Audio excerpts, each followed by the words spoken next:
All right. It's time to discuss Stephen Avery again. I know that there's a lot of people out there that have theories about what happened, and I completely understand that. The reasoning for that is, how bad the detective work was during the case. Oakley and Me. I think the theory is that Brendan Dancey said that they cut her throat and whatever, she was chained up to the bed, and there was no evidence of Teresa Halbach ever found in his house. I'm going to let you talk some more. I totally agree that Stephen Avery was targeted. They went after him and pretty much, abandoned, their the protocol of how the investigation should have been carried out. But they could have investigated Ryan Hilligus, Mike Halbach, Bobby Dancey, Stephen Tadnick. I'm sure the four names that I just mentioned were completely involved.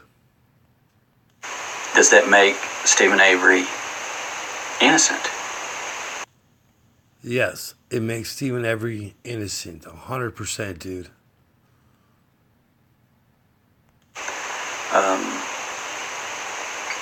There were a lot of, shady characters in this whole ordeal that, you could jump from one to the next. And when Yep, Sergeant Link, Sheriff Poggle, Sheriff Colbert. The only thing that we do agree on is the police had some shady stuff going on. First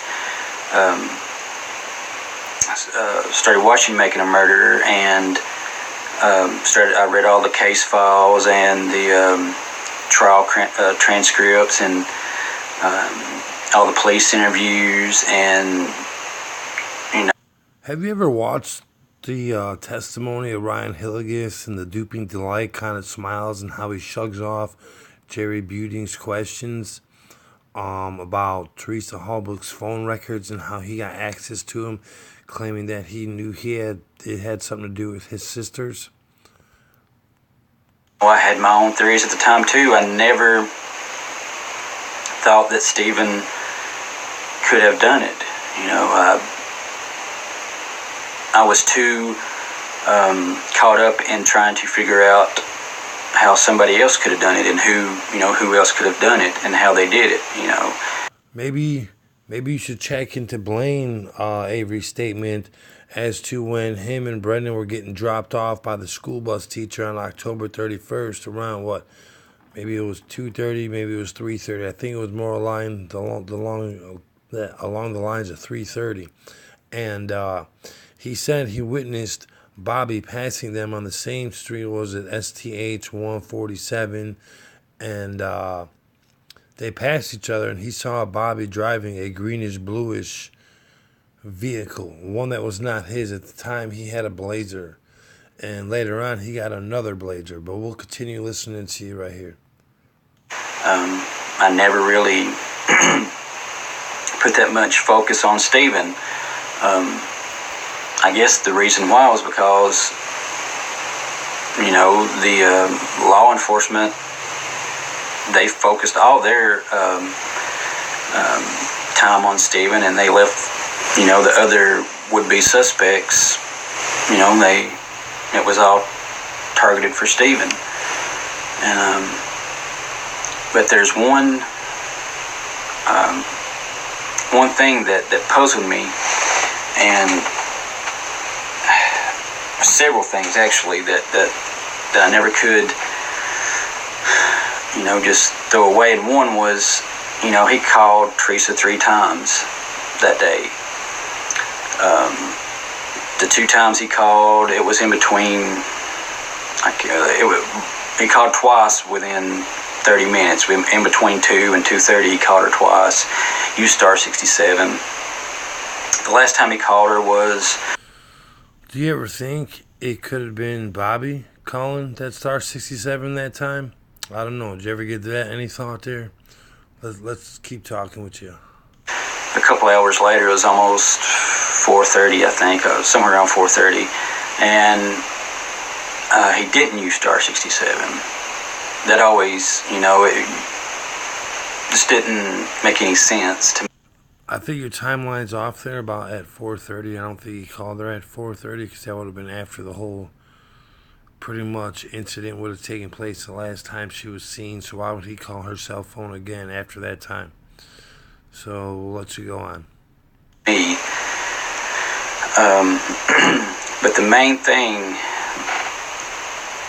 I guess the main question is, if Stephen is innocent, why did No, Stephen is innocent. But go ahead.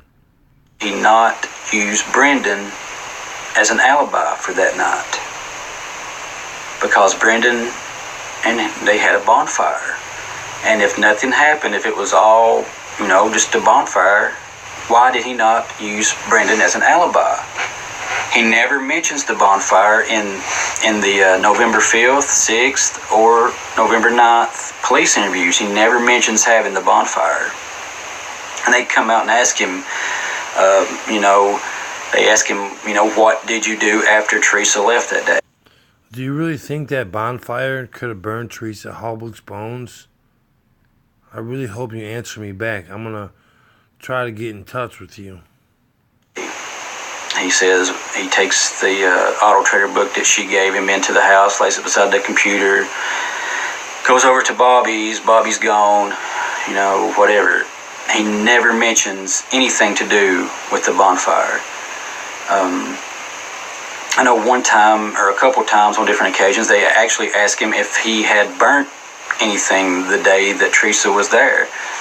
No. Okay, they asked him when was the last time that he burned anything, and he was like a couple weeks before she was there.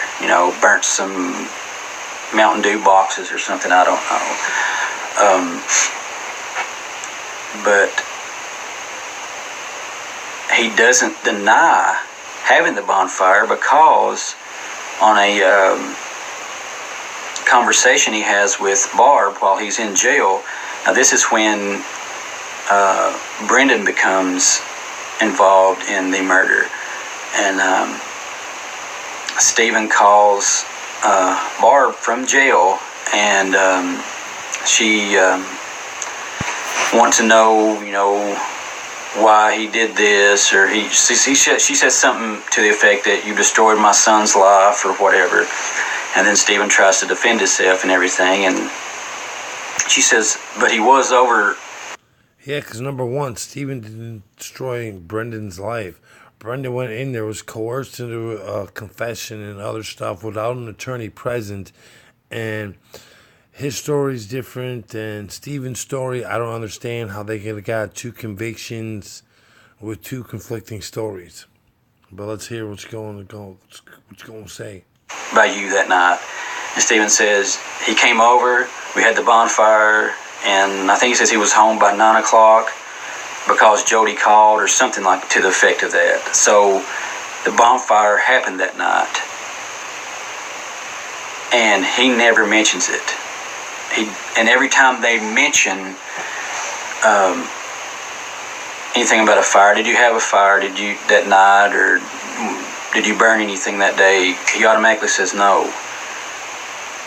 And why would you not use Brendan? That would have been your alibi. Why would you have not said, yeah, Brendan came over, we had a bonfire? That would have, then they could have questioned Brendan, and Brendan could have, verified. Been falsely been coerced to a confession like he was even sooner. So yeah, let's go. Common sense guy. But it don't make any sense,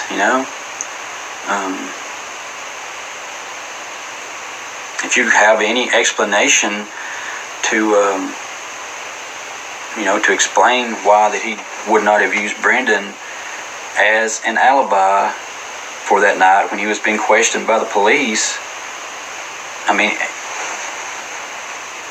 a legit. You know what?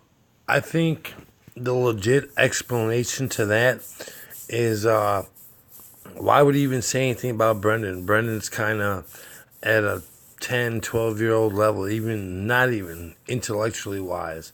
Why are they going to take his word for anything until they got him into the police station, coerced confession, after they already targeted Avery like you stated previously? Answer or explanation of why he didn't.